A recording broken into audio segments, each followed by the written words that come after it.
Nah, sebagai pembuka, konflik pertanahan sendiri itu sering terjadi dalam kehidupan bermasyarakat sehari-hari gitu.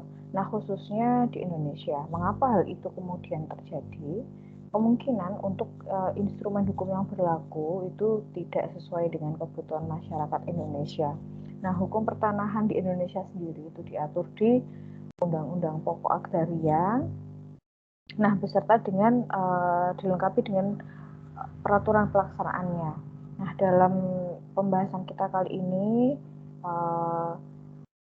akan sedikit membahas terkait dengan akar-akar normatif dari UU PA sendiri, mengenai asas dari UU PA yang sering memang dipertanyakan. Apakah sesuai dengan kebutuhan dari masyarakatnya, seperti itu. Nah, yang pertama ada asas kebangsaan. Kalau kalian membuka kembali UU PA, menurut pasal 1 ayat 1 bahwa seluruh wilayah Indonesia adalah kesatuan tanah air dari seluruh rakyat Indonesia yang bersatu sebagai bangsa Indonesia dan seluruh bumi, air, dan ruang angkasa termasuk kekayaan alam yang terkandung di dalamnya sebagai karunia Tuhan Yang Maha Esa dan merupakan kekayaan nasional Indonesia.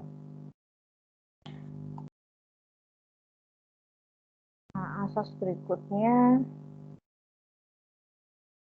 adalah asas tingkatan tertinggi bumi, air, ruang angkasa, dan juga kekayaan alam yang terkandung di dalamnya dikuasai oleh negara. Nah, asas ini tuh didasarkan pada pasal 2 ayat 1 UU PA. Nah, sesuai dengan dibuatnya tersebut, maka artinya untuk semua aspek tersebut dikuasai di sini bukan berarti dimiliki, tetapi pengertiannya adalah memberikan wewenang kepada negara sebagai organisasi kekuasaan bangsa Indonesia yang tertinggi untuk, nah yang pertama di sini, mengatur dan menyelenggarakan peruntukan, penggunaan, persediaan, dan juga pemeliharaan bumi, air, ruang angkasa, dan juga kekayaan alam. Yang kedua, menentukan dan mengatur hak dan kewajiban yang dapat dipunyai atas bumi, air, ruang angkasa, dan juga kekayaan alam yang terkandung di dalamnya yang ditimbulkan dari hubungan kepentingan orang dan juga unsur agraria itu. Nah, yang ketiga, menentukan dan mengatur hubungan antara orang-orang dan perbuatan-perbuatan hukum terkait dengan bumi, air, ruang angkasa, kekayaan alam yang terkandung di dalamnya. Nah, selanjutnya ini ada asas terkait mengutamakan kepentingan nasional dan negara berdasarkan atas persatuan bangsa dari kepentingan perseorangan dan golongan. Nah, ini bisa teman-teman lihat pada pasal 3 di UPA di situ disebutkan. Nah, baik, sekalipun hak ulayat atau tanah bersama menurut hukum adat itu masih diakui keberadaannya dalam sistem hukum agraria nasional, akan tetapi karena pelaksanaannya berdasarkan asas ini, maka untuk kepentingan pembangunan masyarakat hukum adat tidak dibenarkan untuk menolak dari penggunaan tanah untuk penggunaan pembangunan kepentingan umum. Sehingga negara memiliki hak untuk membuka tanah secara besar-besaran, misalnya untuk kepentingan transmigrasi, area pertanian baru, dan alasan lain yang merupakan dari kepentingan nasional.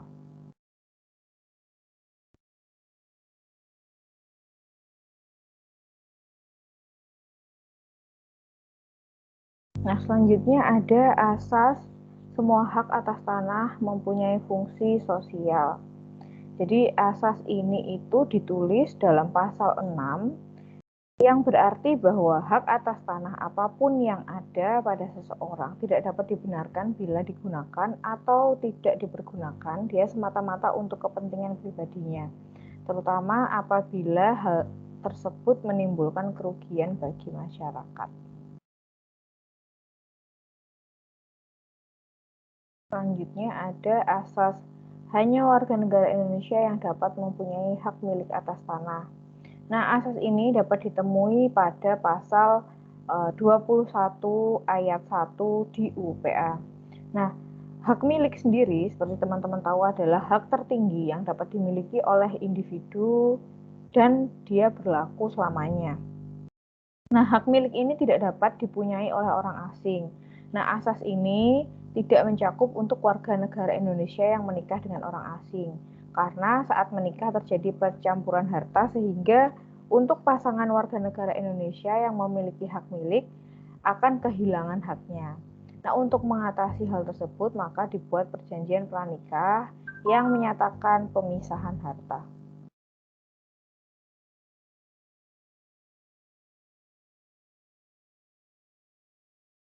Nah, selanjutnya ada asas persamaan bagi setiap warga negara Indonesia. Nah, ini sesuai dengan pasal 9 ayat 2 bahwa tiap warga negara Indonesia, baik laki-laki maupun perempuan, dia mempunyai kesempatan yang sama untuk memperoleh suatu hak atas tanah, serta untuk mendapatkan manfaat dan juga hasilnya, baik bagi dirinya sendiri maupun bagi keluarganya.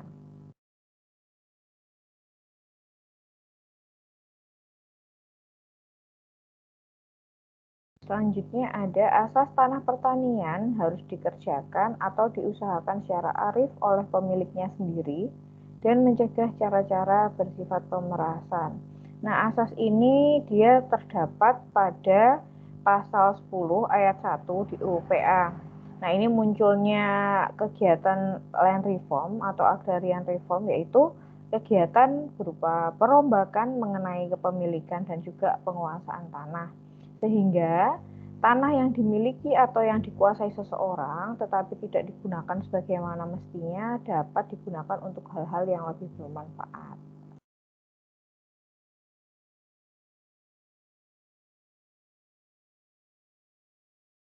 Nah, selanjutnya ada asas tata guna tanah atau penggunaan tanah secara berencana. Nah, untuk asas ini dia tertulis pada pasal 14 ayat 1 UU PA.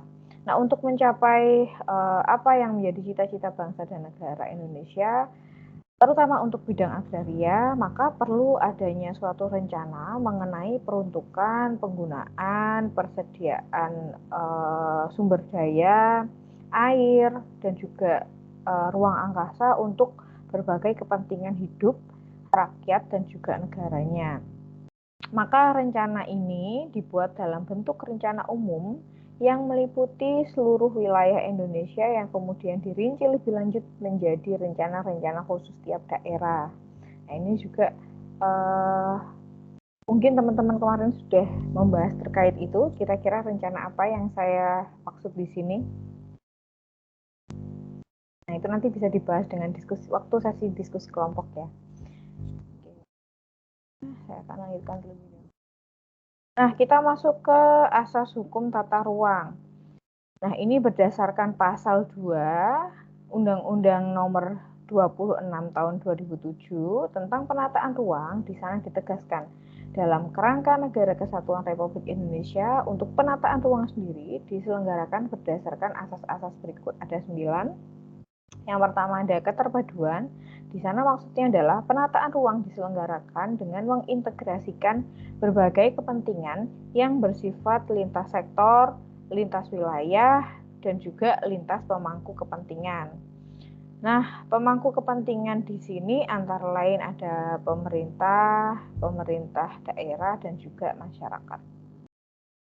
Selanjutnya ada keserasian, keselarasan, dan juga keseimbangan. Di sana penataan ruang diselenggarakan dengan mewujudkan keserasian antara struktur ruang, pola ruang, dan juga keselarasan antara kehidupan manusia dan juga lingkungannya. Nah, untuk keseimbangan sendiri adalah keseimbangan antara pertumbuhan dan juga perkembangan antar daerah, serta antara kawasan perkotaan dan juga kawasan perdesaan. Selanjutnya ada keberlanjutan. Di situ maksudnya adalah penataan ruang itu diselenggarakan dengan menjamin kelestarian dan juga kelangsungan daya dukung dan juga daya tampung lingkungan dengan memperhatikan kepentingan di masa depan. Ada keberdayagunaan dan juga keberhasilgunaan. Di situ dimaksudkan yaitu penataan ruang diselenggarakan dengan mengoptimalkan manfaat ruang dan juga sumber daya yang terkandung di dalamnya, serta menjamin terwujudnya tata ruang yang berkualitas. Terus keterbukaan, yaitu penataan ruang diselenggarakan dengan memberikan akses yang seluas-luasnya kepada masyarakat untuk mendapatkan informasi yang berkaitan dengan penataan ruang. Nah, untuk kebersamaan dan kemitraan di situ adalah penataan ruang diselenggarakan dengan melibatkan seluruh pemangku kepentingan. Terus ada perlindungan kepentingan umum, yaitu penataan ruang sendiri diselenggarakan dengan mengutamakan kepentingan masyarakat di atas kepentingan pribadi atau golongan.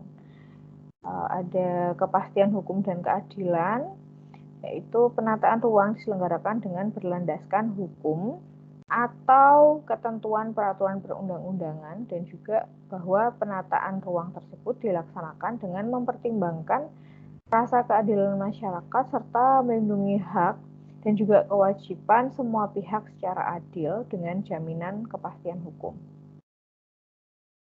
Selanjutnya yang terakhir ada akuntabilitas, yaitu penyelenggaraan penataan ruang sendiri dapat dipertanggungjawabkan baik prosesnya, pembiayaannya maupun hasilnya.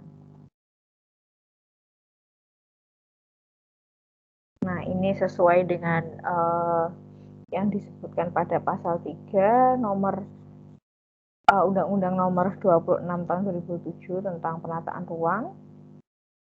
Penyelenggaraan penataan ruang bertujuan untuk mewujudkan ruang wilayah nasional yang aman, nyaman, produktif, dan berkelanjutan, berlandaskan wawasan Nusantara dan juga ketahanan nasional. Nah, ini perencanaan tata ruang sendiri di perkotaan, seyogyanya dia dimulai dengan mengidentifikasi kawasan-kawasan yang secara alami harus diselamatkan atau biasa disebut juga dengan kawasan lindung. Hal itu dilakukan untuk menjamin daripada kelestarian lingkungan dan kawasan-kawasan yang secara alami dia itu rentan terhadap bencana alam. Nah, seperti apa? Ada gempa, longsor, banjir, maupun bencana alam lainnya. Sesuai dengan pasal 3 Undang-Undang nomor 26 tahun 2007. Nah, ini selanjutnya ini tujuan dari hal tersebut adalah supaya terwujudnya keharmonisan antara lingkungan alam dan juga lingkungan buatan. Di sini dimaksudkan terwujudnya keterpaduan dalam penggunaan sumber daya alam dan juga sumber daya buatan dengan memperhatikan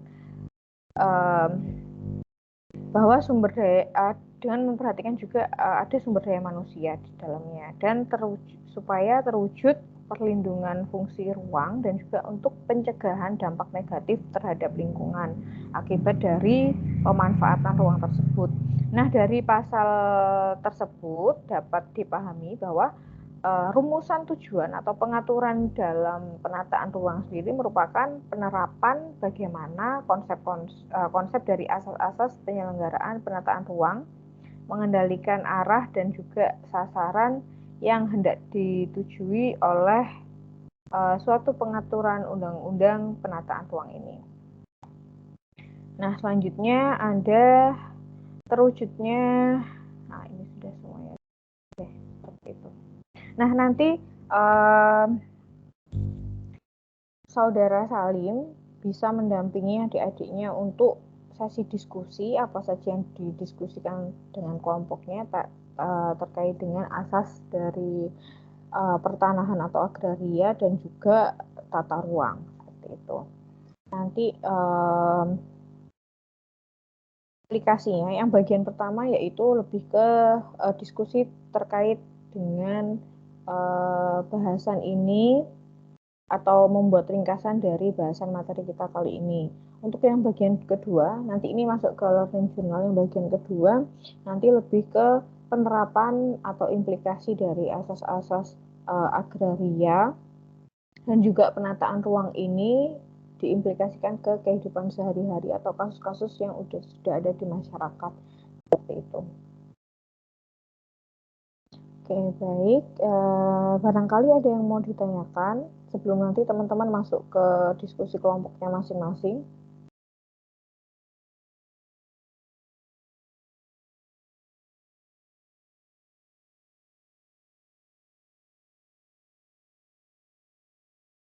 Oke, Saudara Salim ada?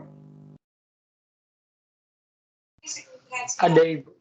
Oke, baik.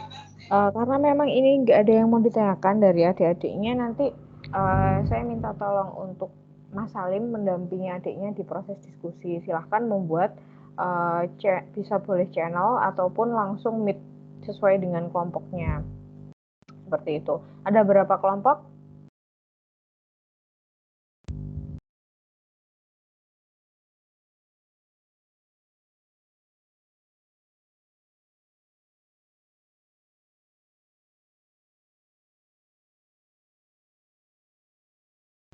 Ada 7 kelompok, Ibu. Oke, baik. Seperti itu. Jadi nanti untuk seperti yang sudah saya jelaskan tadi, bentuknya learning journal, tapi nanti lebih banyak lagi bahasannya. Jadi bagian pertama, bagian A nanti lebih ke ringkasan atau rangkuman intisari dari pertemuan kita kali ini. Sedangkan yang bagian B nanti implikasi dari asas-asas agraria dan penataan ruang yang kita bahas kali ini dihubungkan dengan kehidupan sehari-hari atau case study yang diambil. Seperti itu.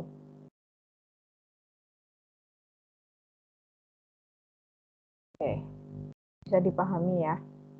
Terima kasih. Nanti Mas Salim udah mendampingin adik-adiknya nanti ya. Saya pamit undur diri. Semoga pertemuan kali ini bermanfaat. Nanti saya akan share materinya. Assalamualaikum warahmatullahi wabarakatuh. Waalaikumsalam warahmatullahi wabarakatuh. Waalaikumsalam warahmatullahi wabarakatuh. Waalaikumsalam warahmatullahi wabarakatuh. Terima kasih, Bu.